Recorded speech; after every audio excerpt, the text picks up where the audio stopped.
करेगी और एक स्ट्रक्चर्ड तरीके से हम इस पे बताएंगे भी।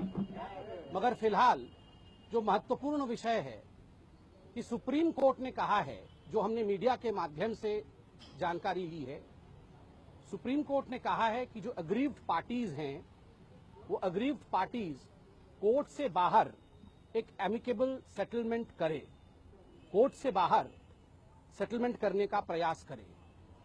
3 शब्दों पर ध्यान देने की आवश्यकता है।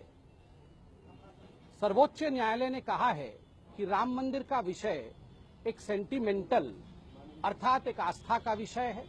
उन्होंने कहा है यह एक सेंसिटिव अर्थात एक संवेदनशील विषय है और उन्होंने कहा है कि जो एग्रीव्ड पार्टी हैं वो चर्चा के लिए कोर्ट से बाहर एमिकेबल सेटलमेंट अर्थात सौहार्दपूर्वक चर्चा करे।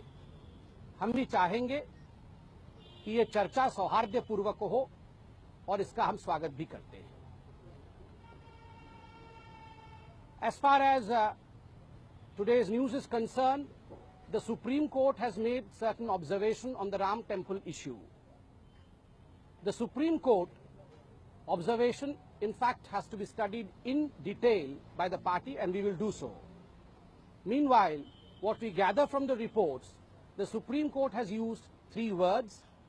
For the Ram Temple issue, the Supreme Court has used the word sensitive. That means it's a sensitive issue, we respect it. It's a sentimental issue, it is an issue of faith of millions of people. And the Supreme Court has called for an out of settlement of the aggrieved parties, that the aggrieved parties should amicably settle down the issue, talking to each other. We welcome this step, and I believe they should have charcha as the Supreme Court wants. They should have talks outside the court as well. We would, in fact, go into the details of the Supreme Court observation very soon. Thank you so much. This is all a limited bite that we have to make right now. Thank you. No questions. Thank you.